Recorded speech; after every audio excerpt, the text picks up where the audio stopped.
নমস্কার, আমি আশালতা। আজকে আমি আপনাদের নরম তুলতুলে ময়দার পরোটা করে দেখাবো। তো আমি এখানে 2 কাপ ময়দা নিয়েছি, আর এখানে দিয়ে দিচ্ছি নুন, চিনি, গুঁড়ো চিনি আর একটু তেল দিয়ে এটা একটু ময়াম দিয়ে নেব। বেশি ময়াম দেব না, দিলে তাহলে ময়দাটা পরোটাগুলো শক্ত হয়ে যায় বা খুব মুচমুচে হয়ে যায়। এটা কিন্তু আমি দুধ দিয়ে মাখবো। দুধ দিয়ে মাখলে কি হয়, ময়দাটার টেস্ট অসাধারণ লাগে। তো সেই জন্য আমি এখানে দুধ নিচ্ছি। তো আপনারা জল দিয়েও মাখতে পারেন, কিন্তু দুধ দিয়ে মেখে নিয়েছি। আর এটা আমি 10-15 মিনিট ঢাকা দিয়ে রেখে দিয়েছিলাম। তো এটা আধ ঘন্টা 1 ঘন্টা রেখে দিলে আরও খুব ভালো হয়, খুব নরম হয়, কিন্তু আমি 15-20 মিনিটের মতন রেখে দিয়েছিলাম। এবার আমি ছোট ছোট লেচি কেটে নেব, কটা পরোটা বানাবো। নিজেদের পছন্দ মতন এই লিচিগুলো আপনারা কেটে নিতে পারেন। তো আমি 1-2টো আপনাদের এটা বানিয়েও দেখাচ্ছি কিভাবে বানাতে হয়। বানানো খুবই সহজ। তো এখানে আমি একটু রিফাইন তেল দিয়ে দিচ্ছি। রিফাইন তেল দিয়ে এটা আমি বেলে নেব।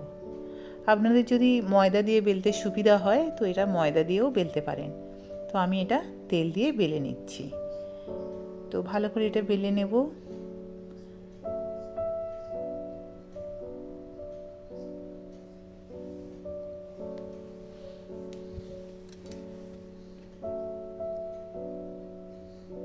একটু পাতলা করে বেলে নিচ্ছি, নিলে খুব এটা নরমও হবে আর ভিতরটা বেশ ফুলবেও খুব ভালো।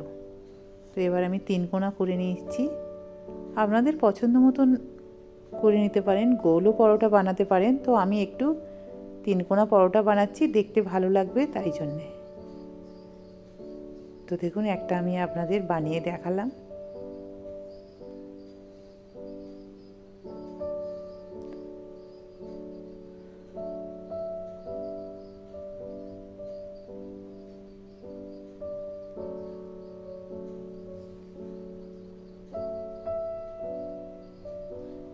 চলুন এবার এটা আমরা ভেজে নেব। তো এখানে আমি একটা তাওয়া গরম করে নিয়েছি, নিয়ে এটা ভেজে নেব। এক পিঠ হয়ে গেছে, আবার উল্টে দিয়েছি। আবার এই পিঠটা ভাজা হয়ে গেছে, আবার উল্টে দিচ্ছি। দিয়ে এবার আমি তেল দিয়ে দেবো। তো এখানে আমি রিফাইন তেল দিচ্ছি। আপনারা এটা ঘি দিয়েও ভাজতে পারেন। তো তেল দিয়েও ভাজলে এটা ভালোই লাগে। তো এই ভেজে নিচ্ছি, একটু চাপ দিচ্ছি, দিলে এটা পরোটা ফুলে যাবে। ভিতরের যে পার্টগুলো থাকে, লেয়ারগুলো, সেটা ছেড়ে যাবে। তো দেখছেন তো কত সুন্দর ফুলে যাচ্ছে আর ভিতরটা একদম ছেড়ে যাচ্ছে। তো এইভাবে আমি পরোটাগুলো ভাজতে থাকবো। একটা ভাজা হয়ে গেল, এবার এটা আমি তুলে নিচ্ছি।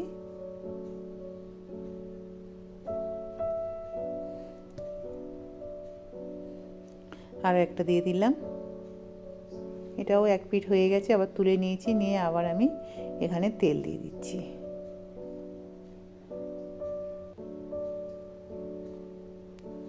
তো পরোটাগুলো এইভাবে ময়দার পরোটা যদি আপনারা বানান, আশা করছি ভীষণ ভালো লাগবে আর বেশ নরমও হবে, তুলতুলে হবে। তেল বানানো হয়ে গেছে। এবার এটা আমি মাংসর সাথে পরিবেশন করছি, চিকেনের সাথে। আপনারা এটা কোনো আলুর তরকারির সাথেও পরিবেশন করতে পারেন, আলুর দমের সাথে।